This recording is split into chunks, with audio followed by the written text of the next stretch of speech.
السلام عليكم ورحمة الله وبركاته. أهلا بكم في حلقة جديدة من قناة خبر في الجون. بتتضمن الحلقة إن شاء الله النهاردة 4 أخبار الفريق بشكل عام. رقم 2 موقف الصفقات. رقم 3 التشكيل المتوقع في الماتش اللي جاي مع البنك الأهلي يوم الثلاث. رقم 4 تصريحات الجهاز الفني. هنبدأ بأول خبر عندنا ان النادي الاهلي في الوقت الحالي بيجري صفقة اللاعب مصطفى قبيل، ودوت لاعب يبقى تحت السن بناء على ترشيحات وتمت الموافقة من المدير الفني ييس تورب. رقم 2 اتجاه النادي الاهلي الى التعاقد مع قنبلة الموسم هيبقى ابراهيم عادل، بس دوت هيكون في نهاية الموسم، علما بان ابراهيم عادل اتعرض عليه ان هو يرجع نادي بيراميدز ولكنه رفض، وذلك رغبة منه في التعاقد مع النادي الاهلي وتحقيق حلمه ان هو يكون لاعب من لعيبة النادي الاهلي. رقم 3 نادي برشلونة بيعلن رسمي التعاقد مع اللاعب حمزة عبد الكريم لاعب النادي الاهلي، وده بيكون اول لاعب مصري يتم التعاقد معاه مع اكبر الاندية الاوروبية في السن الصغير دوت. الخبر الثاني اللي عندنا موقف المصابين.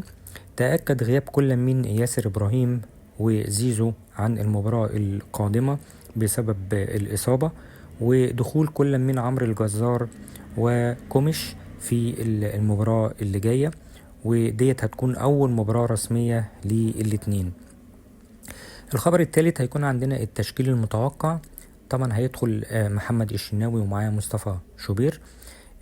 خط الدفاع هيكون محمد هاني، ياسين مرعي، عمرو الجزار، واللاعب الجديد اللي هو المغربي بالعمري. خط الوسط هيبقى بين رمضان ومروان عطية وإليو ديانج. خط الهجوم هيبقى عندنا حسين الشحات وتريزيجيه وكوميش. نتمنى التوفيق إن شاء الله للنادي الأهلي في المباراة القادمة. الخبر التاني اللي عندنا اللي هو تصريحات الجهاز الفني.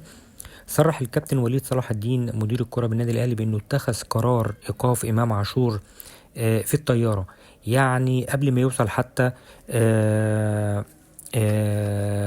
للمباراة بتاعة يانج أفريكانز، وده بيعكس قد إيه إن القرار في النادي الأهلي بيكون في منتهى السرعة، وكمان بعد أخذ موافقة كل من سيد عبد الحفيظ والكابتن محمود الخطيب.